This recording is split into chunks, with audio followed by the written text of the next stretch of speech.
ખારીકટ કેનાલમાં પાણી છોડવાના મુદ્દે 1200 કરોડ રૂપિયાના પ્રોજેક્ટને બ્રેક લાગતા વિવાદ થઈ ગયો છે। આ અંગે ધારાસભ્ય બાબુ જમના પટેલે જણાવ્યું કે ખેડૂતોના મોઢામાં આવેલો કોળિયો છીનવાઈ ગયો હતો। 2 થી 4 વર્ષથી રાહ જોયા બાદ પણ કામગીરી પૂર્ણ ન થતા ખેડૂતો ક્યાં સુધી રાહ જુએ। પાણી માટે સિંચાઈ વિભાગને રજૂઆત કરવામાં આવી હતી।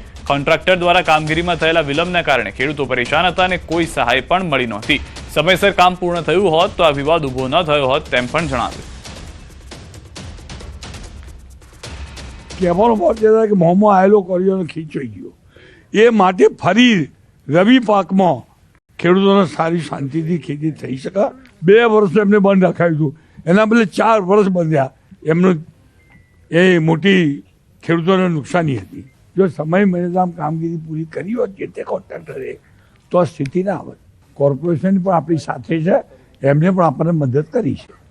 જિલ્લા સંગઠનની નિયુક્તિની આતુરતાનો અંત। ન્યૂઝ 18 ગુજરાતીના અહેવાલ પર લાગી મહોર। ન્યૂઝ 18 ગુજરાતી અહેવાલ પ્રસારિત કર્યો હતો કે ભાજપ ગમે ત્યારે જિલ્લા સંગઠનની કરશે જાહેરાત। ભાજપે પ્રથમ દાહોદ જિલ્લા સંગઠનની જાહેરાત કરી દીધી છે।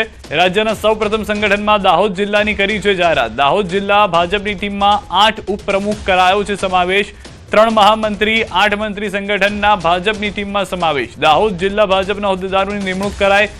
સર્વ સમાજને ધ્યાનમાં રાખી નિમણૂક કરવામાં આવી। દાહોદ જિલ્લા ઉપપ્રમુખ, મહામંત્રી, મંત્રી અને કોષાધ્યક્ષની નિમણૂક કરવામાં આવી। વધુ માહિતી ન્યૂઝ 18 સંવાદદાતા ગૌતમ પાસેથી મેળવીશું। ગૌતમ, શુભ શરૂઆત ભાજપના સંગઠનને લઈને થઈ જોવા મળી રહી છે। કાર્યકર્તાઓ માટે શું વધુ જાણકારી?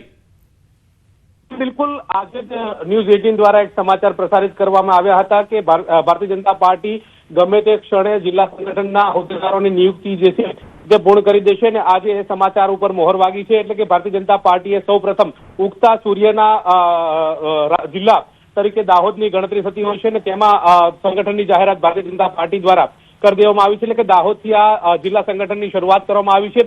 તેમાં 7 અને 8 જેટલા જે ઉપપ્રમુખોની નિયુક્તિ કરી દેવામાં આવી છે। તદુપરાંતની વાત કરીએ તો 4 જેટલા મહામંત્રીનો સમાવેશ કરવામાં આવ્યો છે, 7 જેટલા મંત્રીઓનો સમાવેશ કરવામાં આવશે, કોષાધ્યક્ષ, સહકોષાધ્યક્ષ, તદુપરાંત જે મોરચાની ટીમ છે, અનુસૂચિત જાતિ મોરચો, બક્ષીપંચ મોરચો, મહિલા મોરચો, યુવા મોરચો અને તદુપરાંત આદિવાસી સમુદાયનો મોરચો, આ તમામ મોરચાના પ્રમુખો મહામંત્રીની જાહેરાત જે છે તે કરી દેવામાં આવી છે। જી આભાર સમગ્ર માહિતી બદલ। તો હાલમાં ભાજપે પ્રથમ જે દાહોદ જિલ્લા છે તેનાથી શરૂઆત કરી છે। જિલ્લાના સંગઠનમાં જે નામો છે તેની પણ ટૂંક સમયમાં નામ આપી દેવામાં આવશે। ટીમમાં 8 ઉપપ્રમુખ જે છે તે હશે। 3 મહામંત્રી અને 8 મંત્રીઓની ટીમનો સમાવેશ કરવામાં આવ્યો છે।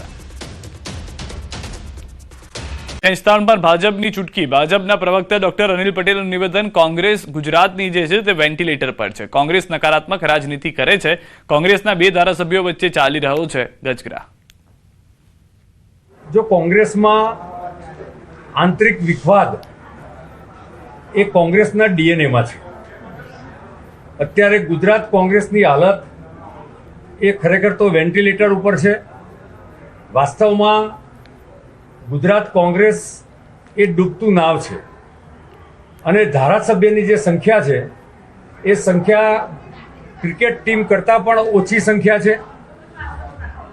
ગુજરાતમાં જે રીતે નકારાત્મક રાજનીતિ કોંગ્રેસ કરી રહી છે એ જ રીતની નકારાત્મક વલણ કોંગ્રેસનું આંતરિક ધારાસભ્ય વચ્ચે હોય છે।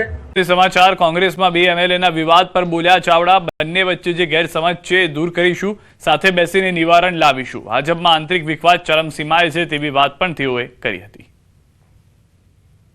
જ્યાં સુધી અમારા પક્ષના 2 ધારાસભ્ય મિત્રોના મનમાં જે થોડી ગેરસમજ છે, અમે સાથે બેસીને એનું નિવારણ થઈ જવાનું છે, એવો કોઈ મોટો પ્રશ્ન પણ નથી। પણ ભારતીય જનતા પાર્ટીના જે લોકો છે એમને મારે કહેવું છે કે તમારી અંદરનો જે આંતરિક ગેંગવોર ચાલે છે, જે અસંતોષ છે, જે ચરણસીમાએ છે।